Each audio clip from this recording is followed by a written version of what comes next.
All right, guys, we're gonna do a little drill today, just working on our hands for setting. One of the hardest things to master in being a good setter is just to have total control of your hands and how that ball comes into your hands and how you cushion it into your hands and then send that ball back away. I think for most of you guys, you would understand that we're not gonna start in a position with our hands super flat. We don't want to bat the ball away. At the same time, there is such thing as maybe taking the ball and having to get too deep into our hands and making it really hard and difficult to get it back out. So what we really want is kind of to be able to do that correctly. I stole this from a beach player, Mark Burrick, and he did a video about this, and I thought it was a really ingenious idea to give you guys a different sensation on setting, and you do it with the football. So we get that very distinct point of the ball going down on us. So it's not the underside of the volleyball, it's the point of a football, and we can really get a good idea for how deep that is. So if I was holding onto the football here, that would be very different than holding onto the football here, or even holding on to the football back in here. And you have to kind of find that right depth for your hands. So the first thing you want to do is put your hands around the football and get into a comfortable position that you feel like would mimic a volleyball. Maybe you might go back and forth.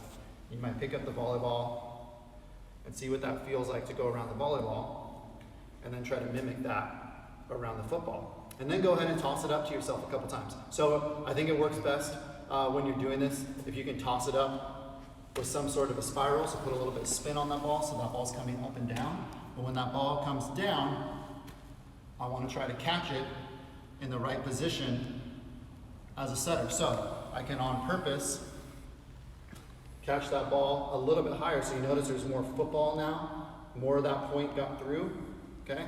What's gonna happen if I allow too much of the point of the football to come through? I could also try to get it too early, and then I don't really feel like I have control.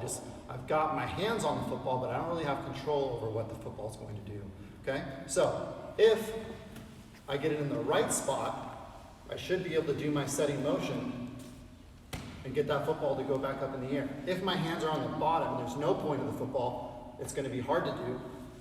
If my hands are too high on the football and I try to do that, I'm not going to be able to get the ball out of my hands. So really working on catching that ball and getting the right amount of the football and the point of the football to be down through the hands, where you can consistently send that thing back up in the air.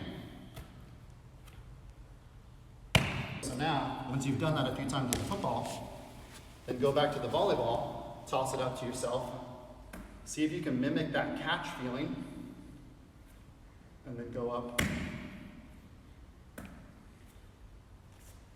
So if I go back and forth between the two, I should feel like there's a little bit, not a little bit, a lot of it, of similarity between what I'm trying to do with the football and the ball. So go practice that. It'll probably take you a little while. It's not the easiest thing to do, but the more you practice it, the better you're going to get at it, and it's going to help your setting.